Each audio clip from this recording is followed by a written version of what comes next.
Hello guys, this is Om and welcome to Civil Raja. So today is the day one of our batch of building planning. So guys, जो class में already available है उन लोगों के साथ मेरा introduction हो चुका है, लेकिन ये वीडियो मैं यूट्यूब पे भी डालने वाला हूँ एज अ डेमो सेशन, क्योंकि बहुत से लोग हैं जिनको डेमो सेशन चाहिए होता है, तो उनके लिए ये पर्टिकुलर वीडियो भी रिकॉर्ड होगा और ये फ्री अवेलेबल होगा। इसके बाद की जितनी भी वीडियोज है वो सब पर्टिकुलरली आप लोग के लिए होगी जिन्होंने पेड सेशन दिया है। ओके, तो आप लोगों के लिए सेशन कंप्लीटली लाइव होगा यूट्यूब पे। इसके फर्स्ट क्लास की रिकॉर्डिंग्स अपलोड की जाएगी। आई थिंक आप लोगों में से किसी को कोई आपत्ति नहीं होगी। अगर आप लोग ओके हैं तो आप लोग थम्स अप कर दीजिए और गुड। तो इसी तरीके से आप लोग को जहां भी क्वेश्चन पूछूंगा, अगर वो चीज कॉन्सेप्ट क्लियर हो जाएगा तो आप थम्स अप करेंगे। अगर आपको कोई क्वेश्चन पूछना होगा तो आप उसमें रेज हैंड का एक ऑप्शन होता है, वहां से हैंड रेज करेंगे और मुझसे जो भी क्वेश्चन पूछना चाहते हैं वो पूछ सकते हैं। बाकी जो फॉर्मेट रहेगा हमारी क्लास का वो ऐसा रहेगा कि क्लास के एंड में मैं ये सेशन एंड कर दूंगा, उसके बाद एक डाउट क्लियरिंग सेशन अलग से होगा 10 to 15 मिनट्स का। वहां पे आप जितने भी डाउट्स हैं वो पूछेंगे। तो ऑलमोस्ट हम लोग के सेशन जो होते हैं वो 40 मिनट्स का है। हाँ, आज डे वन है तो आज इंट्रोडक्शन वाली बात है, तो यहाँ पे ये सेशन उतना ज्यादा लंबा नहीं होगा। ओके, अगर आपको कहीं भी लगेगा कि मेरा पेस जो है फास्ट हो रहा है या स्लो हो रहा है तो आप मुझे वो चैट बॉक्स में लिख सकते हैं, मैं उसके हिसाब से अपने आप को एडजस्ट कर लूंगा। क्योंकि मेरा टीचिंग एक्सपीरियंस भी ऑलमोस्ट 3 इयर्स का हो चुका है अभी।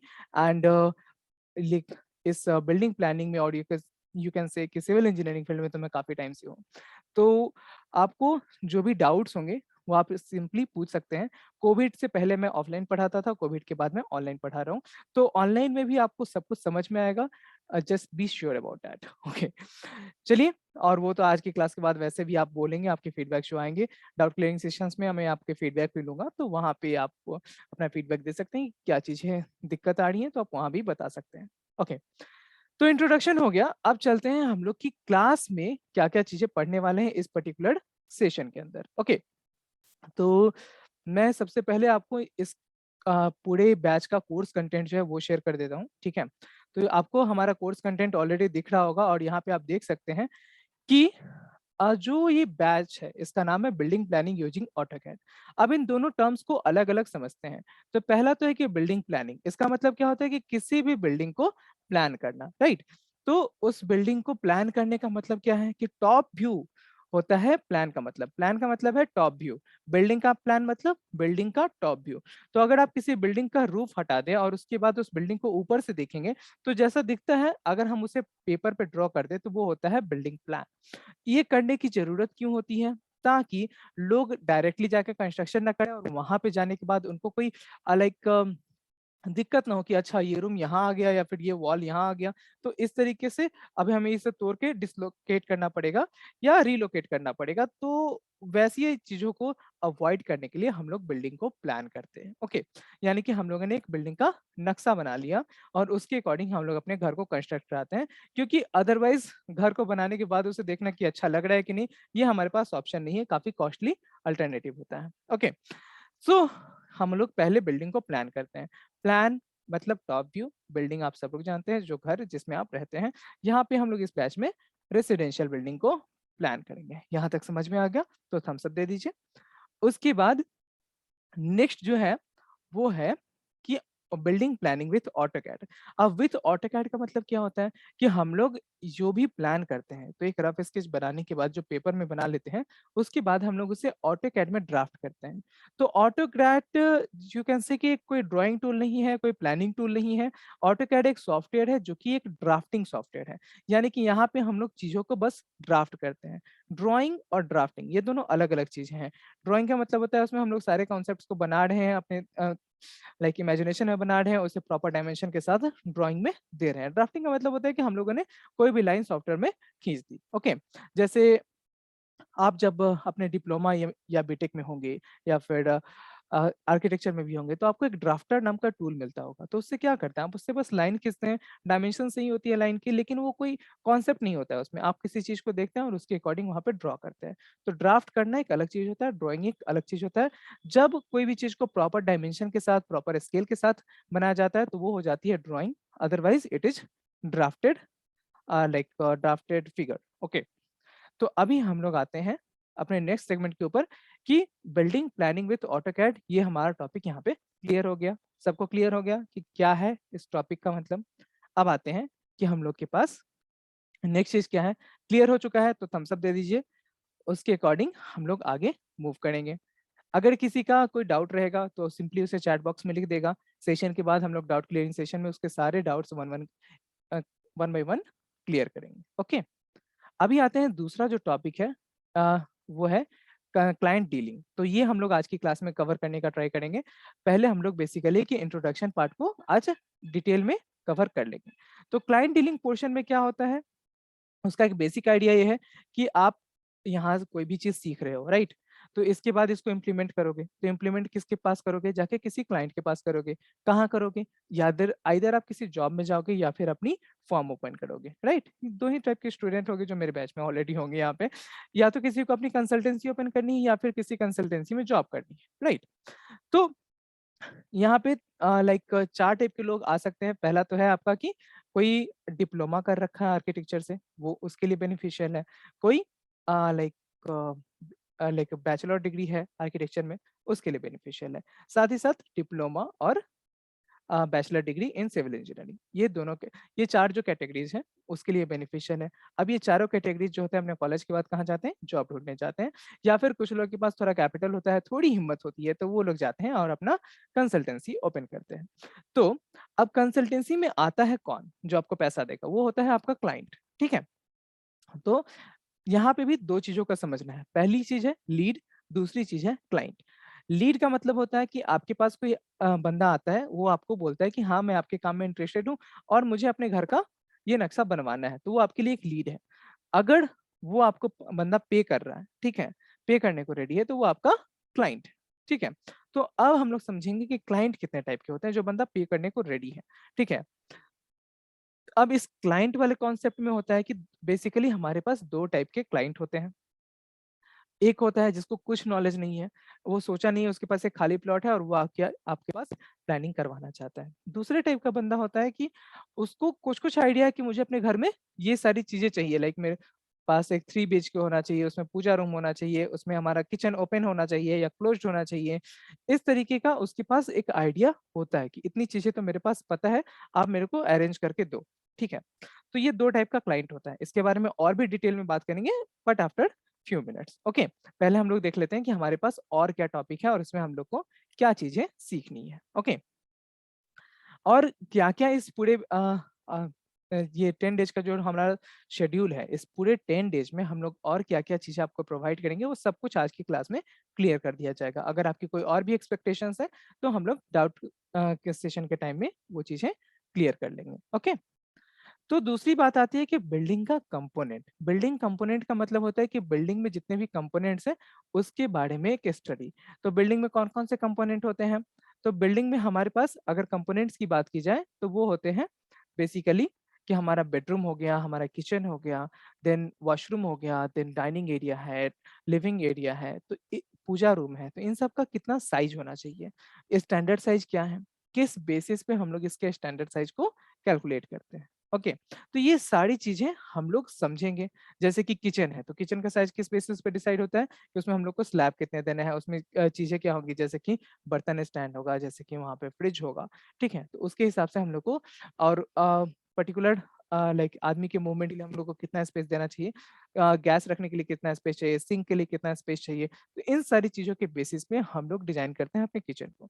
तो इसी तरीके से हर एक पर्टिकुलर रूम का हम लोग डिजाइन करेंगे और उसका समझेंगे कि किस बेसिस पे हम इसके साइज को अलॉट कर रहे हैं, क्योंकि अगर आपको एक आइडिया नहीं होगा कि आप किस बेसिस पे साइज को अलॉट करते हैं, तब तक आप स्टैंडर्ड साइज को कैलकुलेट नहीं कर सकते हो। और कहीं से आपको रफ आइडिया निकल भी गया कि हाँ स्टैंडर्ड साइज इतना होता है, तो भी आप हर पर्टिकुलर लाइक प्लॉट के हिसाब से उसको अल्टरनेट या ये कह सकते हैं कि चेंज नहीं कर पाओगे, राइट। तो आपको बिल्डिंग कंपोनेंट्स का डायरेक्टली आइडिया होना चाहता है। यहाँ तक बात समझ में आई? आ गई है तो थम्स अप कर दीजिए, ठीक है। उसके बाद चलते हैं हमारे नेक्स्ट सेगमेंट पे। अगर किसी को नहीं आई है तो वो अपना सिंपली ना लिख देगा। और बाकी टेंशन लेने की कोई बात नहीं है, क्लाइंट डीलिंग आज करेंगे, बाकी जितने भी टॉपिक्स कर रहे हैं वो सारे टॉपिक्स पे हम लोग पर्टिकुलरली डिटेल्ड डिस्कशन कल के सेशन से स्टार्ट कर देंगे, ओके। तीसरी जो बात है वो हमारे पास क्या है, तीसरा है हमारा वास्तु कंसिडरेशन। तो इस वास्तु कंसिडरेशन से हम लोग क्या समझते हैं? वास्तु कंसिडरेशन का मतलब होता है कि हमारा घर जो है वो वास्तु के हिसाब से बना है या नहीं बना है। अब देखिए यहाँ पे भी ये क्लाइंट के डिमांड के ऊपर रहता है। कुछ लोग चाहते हैं कि उनका वास्तु के हिसाब से घर बने, कुछ लोग चाहते हैं कि नहीं, बस उनके पास एक घर बने जो कि मैक्सिमम स्पेस का यूज करता हो। तो यहीं पे वास्तु का कॉन्सेप्ट आता है। तो वास्तु अगर आप अपने घर में यूज कर रहे हो तो इसका मतलब है कि आपके घर में सुख शांति समृद्धि बनी रहेगी। बट दिक्कत कहाँ आ जाएगी कि वास्तु अगर आप यूज करते हो तो स्पेस का उतना ऑप्टिमाइज्ड यूज नहीं हो पाता है। तो अगर आपको खुद के रहने के लिए घर बनाना है तो आप क्या करोगे कि आप वास्तु को फॉलो करोगे। अगर आपको अपने घर को रेंट पे देना है तो क्या करोगे, उसको मैक्सिमम स्पेस का यूज करना चाहोगे कि जितना ज्यादा लोगों को हम यहाँ इस पर्टिकुलर प्लेस में अकोमोडेट कर सकें। तो उस तरीके से बनता है। जैसे आपने देखा होगा एग्जाम्पल के लिए कि कुछ अब आप लोग जब स्टूडेंट करियर में होंगे तो वहाँ पे आप देखा होंगे कि हॉस्टल्स होते हैं या पीजी होते हैं, तो वहाँ पे आप जाके रहते हो। तो वहाँ पे आप देखे होंगे कि लाइन बाय लाइन रूम बना हुआ है, राइट? हर एक रूम है, देन एक कॉमन बाथरूम है, तो या फिर किसी रूम में अटैच्ड बाथरूम है। तो वैसे वैसे करके वो लोग बनाते हैं ताकि मैक्सिमम स्पेस का यूज हो सके। ओके, तो वो देखने में उतना घर जैसा फील नहीं देता है, लेकिन स्पेस का मैक्सिमम यूज हो रहा है वहां पे, तो वहां पे उसका पर्पस अलग है। ठीक है, वहां पे वास्तु को फॉलो नहीं करना होता है। वहां पे सिंपली हम लोग को लाइक एक रूम है, वहां पे रहना है, और उससे जितना ज्यादा इनकम हो सके उस पर्टिकुलर स्पेस से वो हम लोग को करना है। तो वास्तु को फॉलो नहीं करते हैं। लेकिन वास्तु के हिसाब से का मतलब होता है कि आपका पूजा रूम किस डायरेक्शन में होना चाहिए, किस डायरेक्शन में आपका स्टेयर केस होना चाहिए, कहाँ आपका किचन होना चाहिए। तो वहां पे भी क्लाइंट के हिसाब से हो जाता है कि कितना परसेंट वो फॉलो करना चाहता है वास्तु को और कितना नहीं करना चाहता है। तो जब तक आपको एक पर्टिकुलर वास्तु का आइडिया नहीं होगा, आप क्लाइंट को सजेस्ट भी नहीं कर पाओगे, राइट? तो ये सारी चीजें हम लोग यहाँ पे अपने क्लास में कवर करेंगे वास्तु कंसिडरेशन के टॉपिक में। ओके, देन आता है हम लोग का नेक्स्ट जो चीज है वो है हमारे पास इंट्रोडक्शन टू कैड। इस इंट्रोडक्शन टू कैड में क्या होगा कि हम लोग ऑटो कैड के बारे में सॉरी, उससे पहले एक और टॉपिक है कंसेप्चुअल प्लानिंग का ऑफिस टॉपिक है। तो इस कंसेप्चुअल प्लानिंग में हम लोग समझेंगे कि किसी भी बिल्डिंग का हम लोग रफ प्लान कैसे बनाते हैं। ओके, रफ प्लान बनाने से क्या मतलब होता है हम लोग का कि हम लोगों ने एक पेपर लिया, वहां पे हम लोगों ने हर रूम को पोजीशन किया, हर रूम के साइज को वहां पे प्लॉट कर लिया, पेपर पे ही लाइन से ड्रॉ कर लिया कि अच्छा ऑलमोस्ट इतना स्पेस हम लोग इस रूम को दे सकते हैं। ठीक है, वो एग्जैक्ट डायमेंशन होना जरूरी नहीं है, लेकिन आपको एक रफ आइडिया होना चाहिए कि हाँ 14/12 का रूम दे रहे हैं, या फिर 8/10 का किचन दे रहे हैं, या फिर 7/12 का स्टेयर केस दे रहे हैं। तो जो भी आपका रूम का स्पेस है या फिर किसी भी बिल्डिंग कंपोनेंट का स्पेस है, उसको हम लोग वहां पे रखेंगे। उस पर्टिकुलर बिल्डिंग कंपोनेंट का पोजीशन हम लोग समझेंगे वास्तु के हिसाब से कि कैसे करना है। यहाँ पे जो मैं क्लास में बताऊंगा वो वास्तु के हिसाब से प्लानिंग करके बताऊंगा। ठीक है, तो आप एक प्लान यहाँ पे कंप्लीट कर लोगे और उसके बाद 2 से 3 प्लान मैं आपको असाइनमेंट में दूंगा। आप वो चीजें सबमिट कराओगे, मुझसे क्रॉस चेक करवाओगे। फिर उसके बाद आपको नेक्स्ट 3 प्रोजेक्ट, यानी कि नेक्स्ट 3 जो प्रोजेक्ट है वहां पे आप क्या करेंगे, आप खुद का प्रोजेक्ट लेंगे, उसके हिसाब से आप उसका प्लानिंग करेंगे एंड देन वो सारी चीजें मुझसे आके क्रॉस चेक करवा सकते हैं। तो 3 प्रोजेक्ट तक मैं आपको पर्सनली सपोर्ट भी करूंगा, तो वो भी कोई दिक्कत नहीं है। लाइक आपको इस क्लास के बाद, इस बैच के बाद अगर लगे कि हाँ स्टिल मुझे सर कोई दिक्कत हो रही है, मेरे पास क्लाइंट तो आ रहे हैं लेकिन मैं उनका जो प्लॉट है वो थोड़ा कॉम्प्लेक्स टाइप का है और वो चीजें मुझे समझ में नहीं आ रही है, तो भी आप मेरी हेल्प ले सकते हो। ठीक है, तो हम लोग ऐसा नहीं कि सिर्फ बैच होने तक यहाँ पे रुकेंगे, बैच खत्म होने के बाद भी हम लोग इजीली एक दूसरे से कनेक्टेड रहेंगे। व्हाट्सएप ग्रुप जिसमें आपको ऐड किया गया है वो आपके साथ हमेशा रहेगा एंड उसमें आप कोई भी डाउट है वो पूछ सकते हैं। क्लियर हो गया कि कंसेप्चुअल प्लानिंग क्या है? एक रफ प्लान या एक कॉन्सेप्ट वाला प्लान जिसको कि हम लोग पेपर पे ड्रॉ करते हैं, जिसमें कि हम लोग को रूम के साइजेस को डिसाइड कर लेते हैं, उसके पोजीशन को डिसाइड कर लेते हैं और थोड़ा बहुत आइडिया लगा देते हैं कि हमारा जो प्लान है वो कैसा दिखेगा। Clear? If clear then thumbs up as always. Okay, अब आती है हम लोग के पास नेक्स्ट चीज। सब थम्स अप नहीं आ रहे, तो अगर सबको क्लियर हो गया है तो अब थम्स अप दे दो। ओके, नेक्स्ट है हम लोग के पास, नेक्स्ट टॉपिक यहाँ पे क्या है, वो है इंट्रोडक्शन टू कैड। ओके, अब इंट्रोडक्शन टू कैड, तो हम लोग इस पर्टिकुलर बैच में जो सॉफ्टवेयर यूज करने वाले हैं वो है ऑटोकैड। ओके, जैसा कि मैंने टॉपिक में भी बताया था कि ऑटोकैड का यूज करेंगे और उसको हम लोग यहाँ पे उसकी यूज से हम लोग अपने प्लान को ड्राफ्ट करेंगे। ओके, तो कैड के इंट्रोडक्शन में हम लोग सीखेंगे कि अलग अलग टूल्स के बारे में। ओके, तो वहां भी आपका 1 से 2 सेशन होगा जिसमें कि मैं सारे टूल्स को कवर कर दूंगा और उसके बेसिस पे मैं आपको कैड चलाना सिखा भी दूंगा। अच्छा, जितने लोगों को कैड चलाना ऑलरेडी आता है वो लोग थम्स अप दे दो, मैं एक बार देख लेता हूँ। क्योंकि देखिए मैं पढ़ाऊंगा तो, लेकिन यहाँ पे कैड पे पीएचडी नहीं करेंगे, यानी कि ऑटो कैड पे कोई भी डिटेल्ड नॉलेज में नहीं जाएंगे। अगर आपको डिटेल नॉलेज में जाना है तो मैं ऑलरेडी उसके लिए एक रिकॉर्डेड सेशन तैयार कर रहा हूँ। अगर आपको चाहिए होगा तो मैं बाद में वो आपको अवेलेबल करवा दूंगा at a very minimal price, क्योंकि आप लोग ऑलरेडी बैच में हैं तो कोई इसकी टेंशन नहीं है। ओके, नाउ बेसिक जो ऑटो कैड का होता है, जितनी भी चीजें हम लोग को प्लान को बनाने के लिए चाहिए होती है, वो सारी चीजें हम लोग यहाँ पे डेफिनेटली सीखने जा रहे हैं। ओके, तो यहाँ पे ऑटोकैड का उतने सारे टूल्स को सीखेंगे जो कि हम लोग को क्या करना है, जो कि हमारे काम आएगा। कहाँ काम आएगा? हमारे ड्राफ्टिंग में, यानी कि प्लान के ड्राफ्टिंग में। ओके, अच्छा, by the end of the session मैं आपको वो भी सैंपल्स भी दिखाऊंगा जो मेरे लास्ट बैच में कंप्लीट हो चुके हैं, सो दैट आपको एक आइडिया हो जाएगा कि क्या क्या चीज हम लोग यहाँ पे कवर करने वाले हैं। ओके, नेक्स्ट चलते हैं कि ऑटोकैड में हम लोग का इंट्रोडक्शन हो गया, यानी कि टूल्स को सीख लिया। देन ड्राफ्टिंग इन ऑटोकैड का क्या मतलब होता है कि हम लोग ऑटोकैड में कोई भी प्लान जो है वो ड्राफ्ट करेंगे। अब एक ड्राफ्टेड प्लान कैसा दिखता है वो मैं आपको एक बार के लिए दिखा देता हूँ पहले। तो एक ड्राफ्टेड प्लान जो है वो कुछ ऐसा दिखता है। ओके, अब देख रहे हो ये जो प्लान आपके स्क्रीन पे दिख रहा है वो एक ड्राफ्टेड प्लान है। तो एक नॉर्मल प्लान रहेगा जहाँ पे आप ये समझ लेते हो कि हाँ भाई, रफ प्लान हो गया हमारे पास, टूल्स हमने सीख लिए हैं और उसके हिसाब से हमें यहाँ पे आ, हर एक रूम को पोजीशन करना है। जैसे कि स्टेयर केस है, अब स्टेयर केस में इस स्ट्रेट लाइन का क्या मतलब है, डैश लाइन का क्या मतलब है। ओके, देन हमारा ड्राइंग हॉल है तो इसमें हमने डोर्स प्रोवाइड किए हैं, विंडो प्रोवाइड किया है। ओके, तो ये सारी चीजें प्रोवाइड कर देते हैं। देन हमारा एक क्रिस्क्रॉस साइन होता है जो हमारा समझाता है कि हमारा ओपन टू स्काई का सिंबल है, यानी कि नीचे से ऊपर तक जितने भी फ्लोर्स बनेंगे, ये जो प्लेस है या ये जो स्पेस है वो हमारा वैकेंट रहेगा और इसको हम लोग वेंटिलेशन के लिए यूज करेंगे। जैसे कि यहाँ पे देख रहे हो कि टॉयलेट का वेंटिलेशन है, बाथरूम का वेंटिलेशन है और ये WC का वेंटिलेशन यहाँ पे हो रहा है। अच्छा, ये जो प्लान है उसको भी हम लोग लास्ट में स्टडी करेंगे और इसी तरीके से हम लोग हर सेशन में। ओके, आई गेस आपको ये नहीं दिख रहा है क्या? ओके, मे बी अब आपको दिख रहा होगा।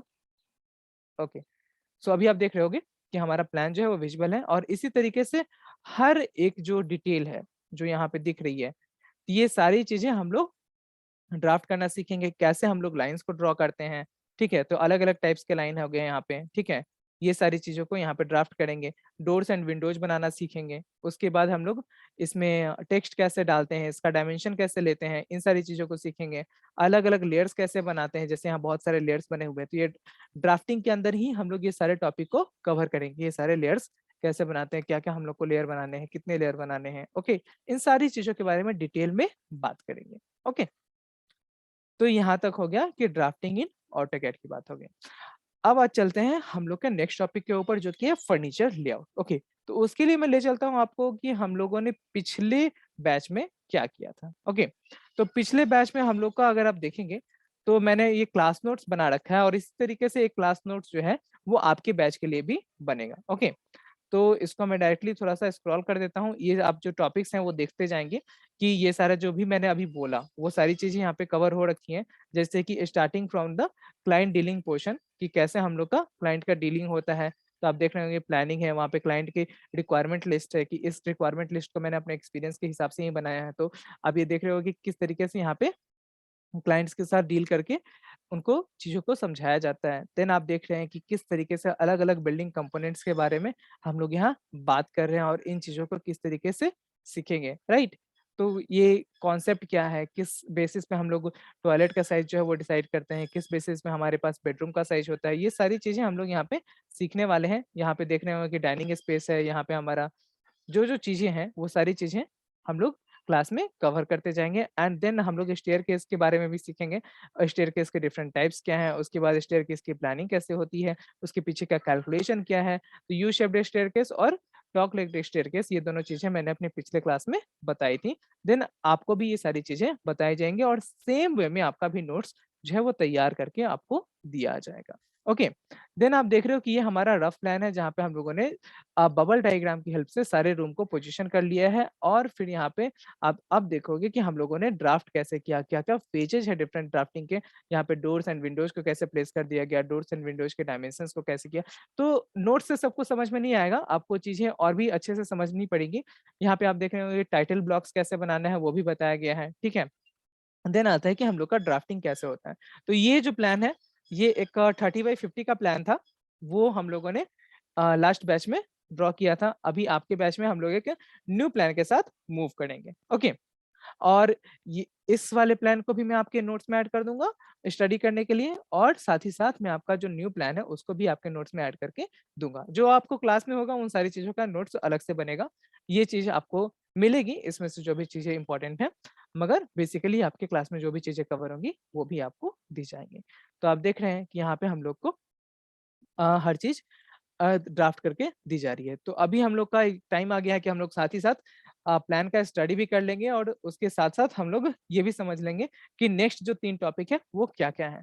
तो आप जो देख रहे हैं कि यहाँ पे नेक्स्ट 3 टॉपिक है हमारे पास furniture layout, column positioning, centre line, ये सब मैं आपको नोट्स की हेल्प से ही समझा दूँगा कि आगे की क्लास में हम लोग क्या-क्या चीज़ें सीखने वाले हैं।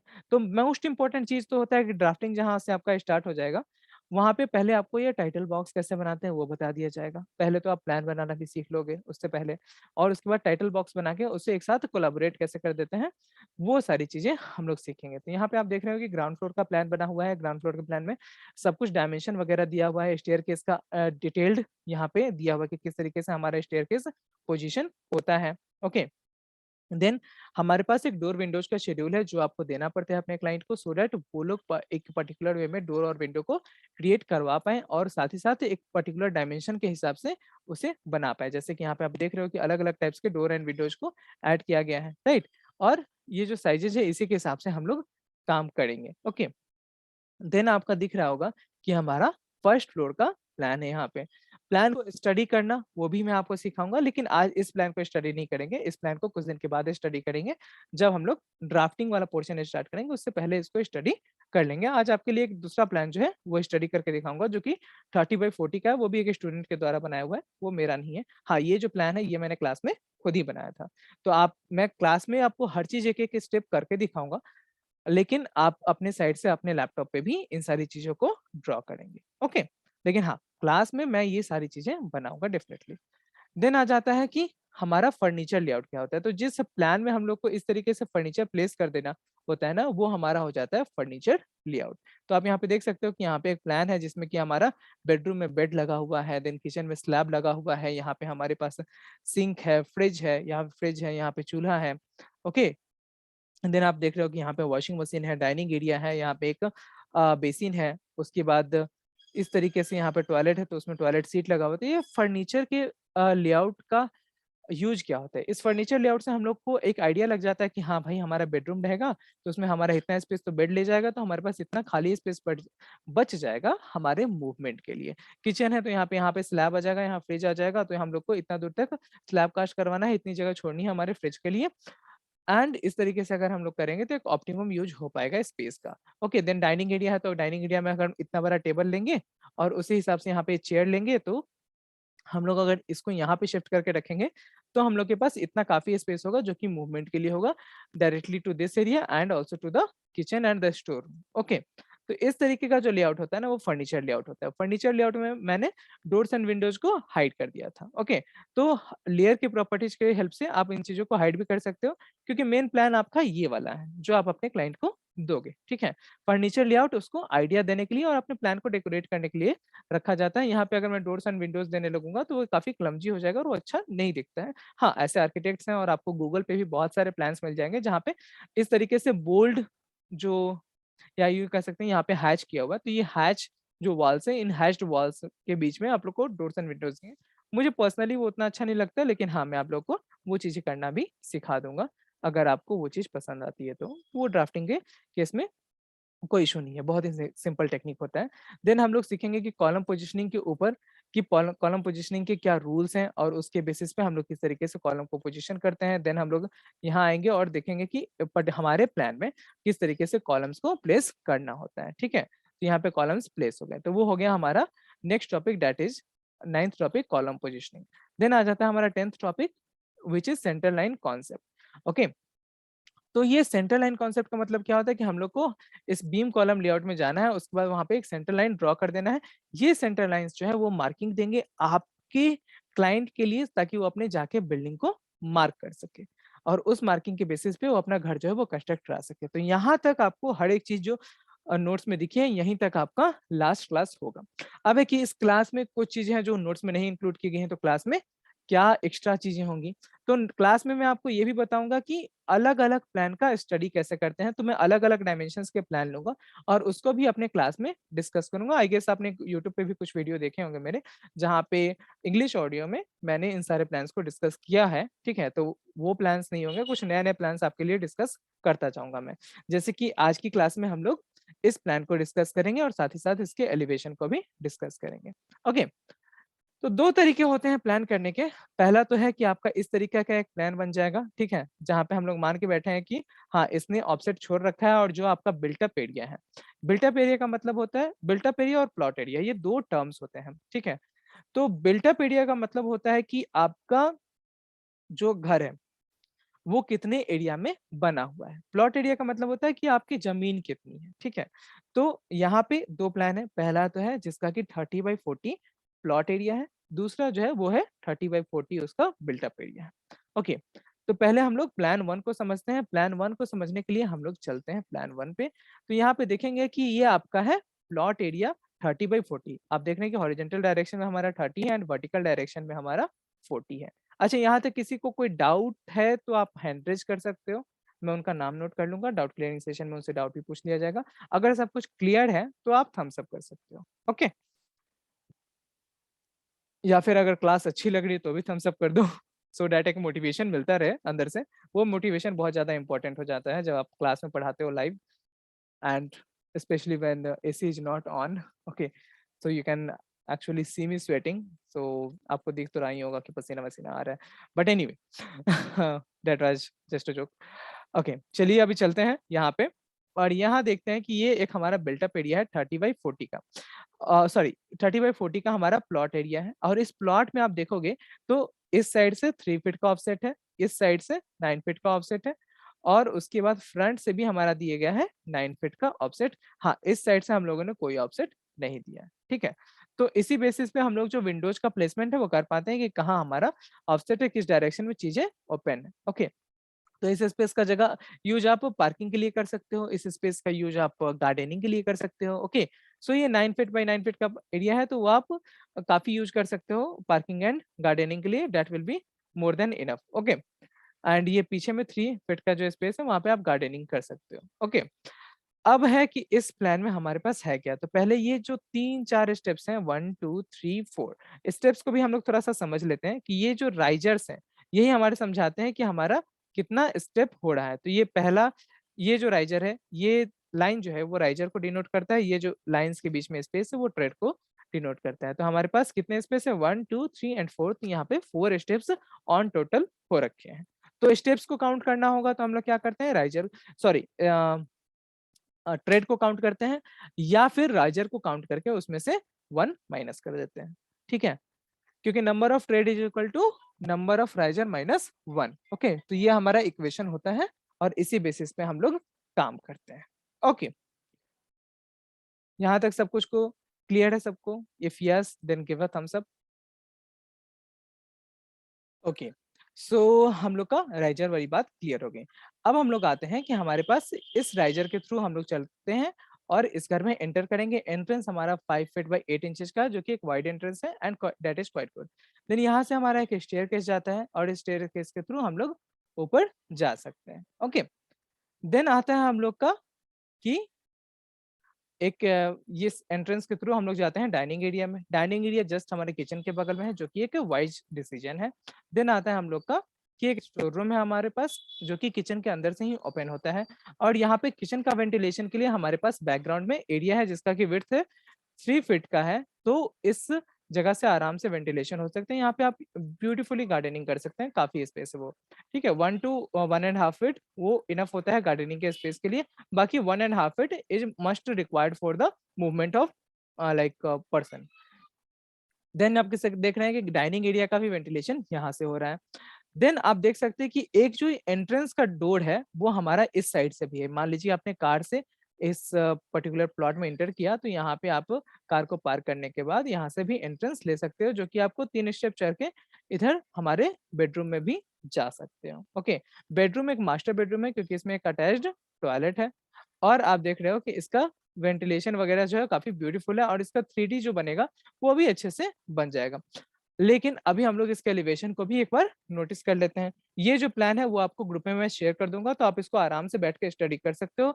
अगर आपके लिए, आपके पास इस प्लान को कोई लेके कोई सजेशंस आते हैं तो वो भी आप दे सकते हो। अदरवाइज एक बार आप जो रफ प्लानिंग तक का पोर्शन है या कंसेप्चुअल प्लानिंग तक का जो पोर्शन है वहां तक इस क्लास को कर लोगे, तो उसके बाद आपके दिमाग में ऑटोमेटिकली सजेशंस आने लगेंगे।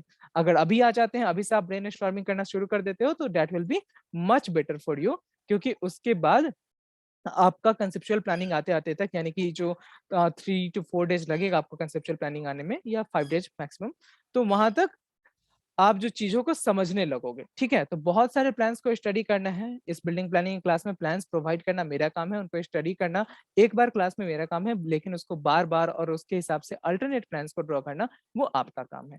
देखिए, मैं तो अपने क्लास में अपने हिसाब से पढ़ा दूँगा, एंड जितने भी एफर्ट्स डालने हैं मुझे, वो तो मैं डालूँगा, ठीक है? Obviously that is my job. लेकिन अगर आपको किसी भी पर्टिकुलर स्किल में एक्सेल करना है, तो आपको एफर्ट अपने हिसाब से ही डालना होगा, क्योंकि आपका कंपटीशन वो लोग नहीं है बेसिकली जो लोग कुछ नहीं कर रहे हैं, या फिर जो लोग कहीं से कुछ सीख नहीं रहे हैं या स्किल्स को डेवलप नहीं कर रहे हैं। आपका कंपटीशन बेसिकली उन लोगों से होगा जो ऑलरेडी मार्केट में कुछ सालों से काम कर रहे हैं, या फिर कहीं ऑलरेडी इंटर्नशिप कर रहे हैं, ठीक है? तो आपका कंपटीशन वो लोग कभी बनेंगे ही नहीं जिनको कुछ नहीं आता है। आपका कंपटीशन वो लोग बनेंगे जिन लोगों ने अच्छे से पढ़ाई की है या फिर एक्चुअली फील्ड में काम किया है, ठीक है? तो जॉब्स में या फिर आपकी खुद की कंसल्टेंसी को एस्टेब्लिश करने में हेल्प करूँगा मैं, कि क्या-क्या इंटरव्यू को कैसे क्रैक करना है, ये सारी चीज़ें मैं बताऊँगा आने वाले क्लासेस में, या फिर बैच के खत्म होने के बाद भी मैं आपके साथ रहूँगा। लेकिन बेसिकली आपका जो प्रैक्टिस है, आपका जो हुनर है, वही आपके काम आने वाला है। तो आप उसके हिसाब से तैयार रहिएगा। ओके, नेक्स्ट जो है, अभी चलते हैं। डरा नहीं रहा हूँ, फर्स्ट क्लास से तो बस एक इंट्रोडक्शन के लिए बता दे रहा हूँ कि ये सारी चीज़ें भी होती हैं मार्केट में, तो उसके हिसाब से खुद को रेडी रखना है, ऐसा नहीं कि डिमोटिवेट हो जाना है। ओके, चलिए, यहाँ पे आगे हमारी नेक्स्ट चीज़ जो होती है एलिवेशन।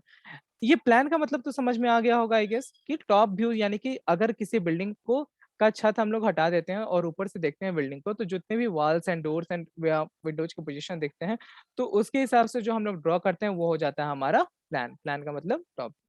देन आता है एलिवेशन। एलिवेशन का मतलब होता है फ्रंट व्यू। अच्छा, अगर सामने से मैंने कह रहा हूँ कि फ्रंट व्यू, तो है वो फ्रंट एलिवेशन ही है, या फिर सिर्फ मैं ये कह रहा हूँ कि एलिवेशन, तो उसका मतलब होता है फ्रंट व्यू। अगर मैं बोलूँ साइड एलिवेशन, तो उसका मतलब होता है साइड से जाके आप देख रहे हो बिल्डिंग को। ये होता है कि फ्रंट से जाके आप देख रहे हो बिल्डिंग को, ठीक है? तो जैसा कि आपने देखा कि यहाँ पे हमारा एक एंट्रेंस पॉइंट था, तो उसके हिसाब से ये जो राइट में एंट्रेंस पॉइंट है, ये हम लोग को यहाँ से सेक्शन दिख रहा है। देन हम लोग का ये बेडरूम जो है वो सेंटर है, somewhere in the centre of the plot, तो वो हम लोग को सेंटर में एक विंडो दिख रहा है। देन आप देख रहे हो कि इस साइड में जो एरिया है वो खाली है, ठीक है? तो वो हम लोग को इसलिए यहाँ पे प्लेन वॉल दिख रहा है, ओके? और ऊपर में जो वो पैरापेट का डिजाइन है, पैरापेट का डिजाइन पर्टिकुलरली इस स्टूडेंट को मैं ये कहूँगा कि हाँ भाई, तुमने बनाया तो अच्छा है, और साथ ही साथ ये जो पोर्शन इसने डेकोरेट किया है, जो मार्बल्स के यूज़ करके किया है, ये काफ़ी खूबसूरत है। Okay, so for that we should clap for him. However, he is not present over here. So anyway, we will just continue with our class now. I guess my video is lagging. Just a moment.